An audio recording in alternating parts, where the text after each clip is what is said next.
Friends, channel में आपका स्वागत है। तो दोस्त, आज के इस वीडियो में बात करेंगे एनटीपीसी के ज्वाइनिंग लेटर के बारे में।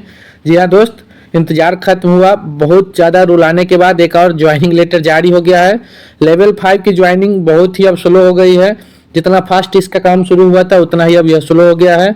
बहुत सारे डिवीज़न में जोन में अलॉट हो चुका है, लेकिन अभी तक डिवीज़न अलॉट नहीं हुआ है। जोन अलॉट हुआ लेकिन डिवीज़न अलॉट नहीं हुआ है। तो बहुत सारा जोन, बहुत सारा कहीं कहीं ज्वाइनिंग भी हो गई है, कहीं अभी तक ज्वाइनिंग का कोई अता पता नहीं है। लेकिन इसी सब के बीच में एक और डिवीज़न के द्वारा ज्वाइनिंग लेटर जारी की गई है। तो देखते हैं लेवल 5 की कौन सी यह पोस्ट है और क्या क्या इसमें डॉक्यूमेंट मांगा जा रहा है। तो चलिए वीडियो को स्टार्ट करते हैं और एक एक करके आप लोग को दिखाते हैं। तो दोस्त, आप लोग देख सकते हैं कि यह उत्तर मध्य रेलवे का प्रयागराज का यह ज्वाइनिंग लेटर आया है। तो यहाँ पर पैनल का भी डिस्कस किया गया है। पत्र संख्या देख सकते हैं, कार्यालय प्रधान वित्त सलाहकार द्वितीय तल यमुना परिसर। तो 14 फरवरी के डेट में वहां से यह इशू किया गया था, जो कि छात्र को, एक साथी को अभी मिला है। विषय देख सकते हैं, उत्तर मध्य रेलवे में रेलवे भर्ती बोर्ड प्रयागराज द्वारा सीधी भर्ती के अंतर्गत अवर लेखा सहायक सह टंकक के पद पर नियुक्ति। मतलब ये जो देख सकते हैं पैनल जो आया था, तो उसी के रिगार्डिंग यह नोटिस है। देख सकते हैं 1/2019 JAA अकाउंट। तो JAA वालों की यह ज्वाइनिंग लेटर आई है, कैटेगरी नंबर 4। क्या क्या इसमें खास है, क्या क्या मांगा जा रहा है, ये सब एक एक करके देखिए। तो आगे है कि केंद्रीकृत रोजगार सूचना 1/2019 के अंतर्गत रेलवे भर्ती बोर्ड प्रयागराज द्वारा सीधी भर्ती आपको JAA यानी कि अस्थायी अवर लेखा सहायक सह टंकक देख सकते हैं लेवल 5 की अब जॉब 2800 ग्रेड पे निम्न शर्तों के आधार पर ज्वाइनिंग ली जा रही है। सबसे ज़्यादा जो इम्पोर्टेंट है, जो देखना छात्रों को जरूरी है, यह इसका पॉइंट है, यही सब कुछ है। पॉइंट नंबर 1 में कहा गया है कि आपकी नियुक्ति JAA के पद पर जो है यह grade pay 2800 PC level 7 PC level 5 प्रस्तावित है और नियमों के अधीन समय पर जारी दर के अनुसार यह आपको भत्ता मिलेगा। पॉइंट नंबर 1 बिल्कुल ही कुछ नहीं है। पॉइंट नंबर 2 है कि JAA के पद पर नियुक्ति होने पर आपको उत्तर मध्य रेलवे के किसी भी स्टेशन पर ड्यूटी लगेगा, पदस्थापित किया जाएगा। उसके लिए आपको रहने का व्यवस्था स्वयं करना पड़ेगा, यही यहाँ पे है। पॉइंट नंबर 3, नियुक्ति के पश्चात अस्थायी सेवा की अवधि में आपको बिना कारण बताए 14 दिन का नोटिस देकर आपकी सेवा समाप्त कर दी जाएगी, की जा सकती है। अगर कोई तरह का अगर गड़बड़ी आपके डॉक्यूमेंट में या कोई भी अगर पकड़ाया तो 14 दिन का नोटिस देकर आपको कभी भी बाहर किया जा सकता है। उसके बाद पॉइंट नंबर 4 है कि महाप्रबंधक के निर्देशानुसार आपको अपनी नियुक्ति के 3 महीना के भीतर 3 माह के भीतर कंप्यूटर का कार्यकारी ज्ञान, कौन कौन ज्ञान लेना जरूरी है, तो विंडो XP, MS वर्ड और MS एक्सेल स्वयं प्राप्त करना अनिवार्य है। तो जो भी कार्यकारी ज्ञान है कंप्यूटर का, वह 3 महीना के भीतर, जैसे आपकी ज्वाइनिंग होगी तो 3 मंथ के भीतर आपको कंप्यूटर के कुछ जो जैसे कि खास मतलब ज़्यादा कुछ नहीं है, फिर भी आपको MS Word, MS Excel, window XP का नॉलेज होना एकदम जरूरी है, क्योंकि आप JAA में जा रहे हैं, आपको कंप्यूटर का इसमें सारा वर्क होगा। उसके बाद आपकी सेवा अस्थायी होने के लिए आपको लेखा विभाग का अनिवार्य प्रारंभिक शिक्षण परीक्षा उत्तीर्ण करना होगा। मतलब जो आपको ट्रेनिंग के बाद जो इसमें एग्जाम लिया जाएगा, उसमें आपको अस्थायी सेवा जब आपकी होगी तो उसमें आपकी सेवा अस्थायी तभी मानी जाएगी जब आप उस एग्जाम को उत्तीर्ण करेंगे, पास करेंगे। अब आगे बात करते हैं पॉइंट नंबर 6 की। पॉइंट नंबर 6 क्या है कि नियुक्ति तिथि से 3 वर्ष के भीतर, बहुत इंपॉर्टेंट है पॉइंट नंबर 6। 4 में तो देख लिए जो कि काम का था कि कंप्यूटर का आपको नॉलेज लेना पड़ेगा, आपको काम सीखना पड़ेगा, MS एक्सेल, MS वर्ड वगैरह का। उसके बाद पॉइंट नंबर 6 है जो कि इंपॉर्टेंट है कि नियुक्ति तिथि से 3 वर्ष के भीतर, देख लीजिए पीरियड दिया हुआ, 3 वर्ष के भीतर 2 प्रयास आपको मिलेगा।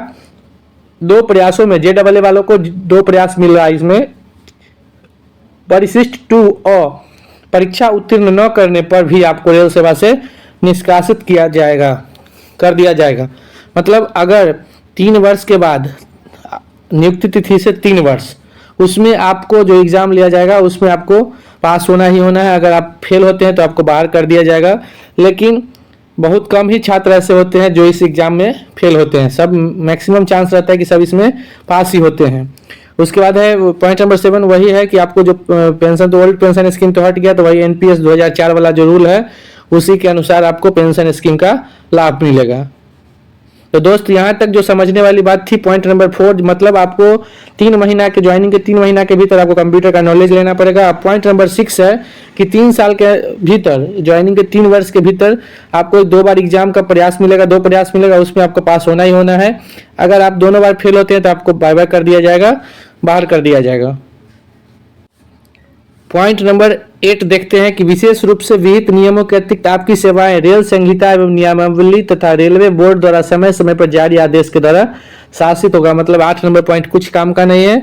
9 नंबर पॉइंट देखिए, आपको निर्धारित प्रारूप पर भारतीय गणतंत्र के प्रति निष्ठापूर्वक शपथ लेनी होगी और विवाह संबंधी घोषणा पत्र भरना होगा। यदि आपकी एक से अधिक जीवित पत्नी पत्नी होगी तो आप नियुक्ति के पात्र नहीं होंगे, मतलब एक शादी वही वैलिड है। 10वां है कि यदि आप उपयुक्त नियमों और शर्त के आधार पर, जो 9 पॉइंट आप देख लिए, काम का सिर्फ 2 पॉइंट मिला, 4 नंबर और 6 नंबर।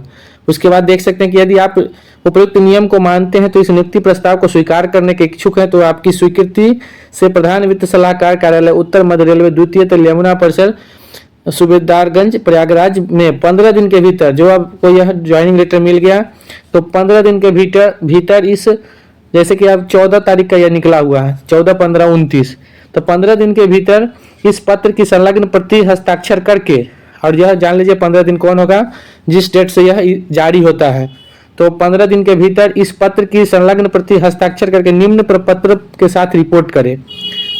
कौन कौन प्रपत्र इसके साथ है, तो 3 पासपोर्ट साइज लेटेस्ट फोटो, तो वो आपको आपकी ज्वाइनिंग होने वाली है तो ये आपके पास होगा ही, डीबी में भी आप लेके गए होंगे, वही वाला चलेगा इसमें। प्रस्तुत प्रमाण पत्र के वास्तविक और वैध होने का शपथ पत्र, मतलब आपके पास जितना डॉक्यूमेंट है वह वास्तविक है और वैध प्रमाण पत्र है, तो इसके लिए एक शपथ पत्र आपको भर के जमा करना पड़ेगा। शैक्षणिक और अन्य योग्यता का मूल प्रमाण पत्र है, एक प्रथम श्रेणी मजिस्ट्रेट एवं एक राजपत्रित अधिकारी द्वारा प्रदत्त नवीनतम चरित्र प्रमाण पत्र है। अब पूरी तरह भरा गया साक्ष्यांकन फॉर्म, मतलब क्या, वही अटेस्टेशन फॉर्म का 3 प्रति। तो आप लोग एक बात समझ लीजिए कि आप एनटीपीसी में जो ज्वाइन करने जा रहे हैं तो आपको अटेस्टेशन फॉर्म का 3 प्रति लेके जाना है। और सबसे बड़ी बात कि तीनों प्रति पर जो अधिकारी का साइन होगा वह एक ही अधिकारी का तीनों पर साइन होगा, अलग अलग अधिकारी का साइन नहीं चाहिए। आगे देख लीजिए, साक्ष्यांकन फॉर्म का 3 प्रति और कैरेक्टर सर्टिफिकेट इसमें दिया जा रहा है। तो यही है, तो इसमें नया कुछ नहीं है। आपको डॉक्यूमेंट बस 2-3 पॉइंट आपको समझना है कि आपको ज्वाइनिंग के 3 मंथ के भीतर आपको कंप्यूटर का नॉलेज लेना पड़ेगा, जैसे कि एक्सेल हो गया वर्किंग में ही। और उसके बाद आपको 3 साल के अंदर, ज्वाइनिंग के 3 साल के अंदर आपको 2 मौका मिलेगा एग्जाम देने का। एग्जाम पास करते हैं तब आपकी नौकरी अस्थायी, फेल होते हैं तो आपकी नौकरी चली जाएगी। कैरेक्टर सर्टिफिकेट कैसे बनाए, कैसे भरे, तो इस सब का वीडियो अवेलेबल है, आप लोग देख सकते हैं, इसी चैनल पे आपको मिलेगा। इसमें देख लीजिए, for group C class 3 service, तो इसमें क्या है, आपका नाम होगा, यहाँ आपके फादर का नाम होगा, लास्ट कितना दिन से, मतलब इसमें आप 1 ईयर 6 मंथ, 2 ईयर 4 मंथ, कुछ भी आप डाल दीजिएगा, कोई दिक्कत नहीं है। यहाँ पे कुछ भी आप डाल सकते हैं, जैसे हम पिछली बार बनवाए थे तो 1 ईयर 6 मंथ डाले थे, तो कुछ भी आप डालेंगे कोई प्रॉब्लम नहीं है। उसके बाद सीरी डैश, यहाँ पर आपका नाम होगा, is not relates to me, यहाँ पर जो जिस ऑफिस से आप यह साइन करा रहे हैं वहाँ का होगा। और आगे देख लीजिए, यहाँ पर क्या होगा कि सिग्नेचर आपका यहाँ पर लेना है, ठीक है।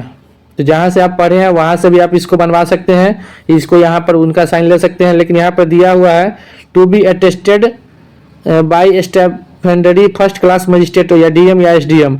तो यहाँ पर आप जहाँ से पढ़े हैं लास्ट टेस्ट वहाँ से आप करवा सकते हैं, या आप किसी दूसरे अधिकारी से भी करवा सकते हैं। जैसे कि यहाँ पे आपका कहीं पे ये क्लियर नहीं है कि आप जहाँ से पढ़े हैं वहीं से करवाना है, सबसे बड़ी बात ये है। तो आप जैसे कि एक चीज़ आपको बताते हैं, जहाँ पर ये मेंशन रहता है किसी किसी कैरेक्टर सर्टिफिकेट के परफॉर्मा में कि आप जहाँ से पढ़े हैं वहीं से कराना है, तो उस कंडीशन में आप कॉलेज से करवाएंगे। लेकिन अगर यहाँ नहीं है तो आप किसी भी अधिकारी का यहाँ पर, जैसे आरओ सर का साइन यहाँ पर आप करवा सकते हैं, और यहाँ पे डीएम एसडीएम या फर्स्ट क्लास मजिस्ट्रेट किसी से इसमें साइन करवा कर मुहर करवा सकते हैं। सबसे बड़ी समझने की बात यह है।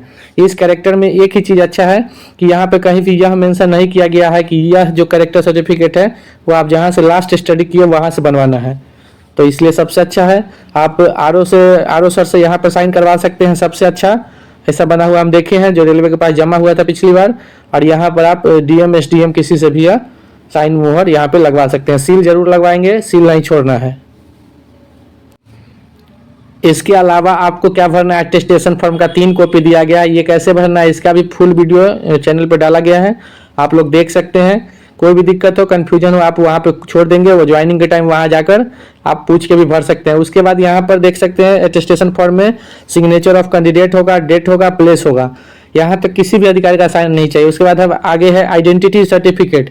इसके लिए 8 अधिकारी का इसमें मेंशन किया गया है। सबसे अच्छा जो रहेगा, जो यहाँ पर आप साइन करवा सकते हैं, देख सकते हैं प्रखंड विकास पदाधिकारी, पोस्ट मास्टर, डाकपाल या पंचायत इंस्पेक्टर। ये 3 ऐसे हैं जिनकी आपको लाइन नहीं लगाना पड़ेगा, सबसे ज़्यादा पोस्ट मास्टर के पास। तो आप और किसी अधिकारी के यहाँ जाते हैं, सांसद विधायक के यहाँ, तो उनको यहाँ लाइन लगाना पड़ेगा। या फर्स्ट क्लास जैसे कि मजिस्ट्रेट या एसडीएम से भी साइन कराएंगे तो टाइम लगेगा। लेकिन आप अगर प्रखंड विकास पदाधिकारी बीडीओ के पास जाएंगे या पोस्ट मास्टर के पास जाएंगे तो सबसे इजी पोस्ट मास्टर साइन कर देंगे। तो यहाँ पर साइन करके आप सील लगवा लेंगे, आपका हो गया अटेस्टेशन फॉर्म कंप्लीट। 3 इसका फॉर्मेट दिया गया है अटेस्टेशन फॉर्म का, तो तीनों में सेम कंडीशन है। तीनों में आप अपना फोटो चिपकाइए, उसको सही से भरिए और उसी एक अधिकारी से आप जाकर तीनों में साइन करा लीजिए, आपका अटेस्टेशन फॉर्म कंप्लीट हो जाएगा।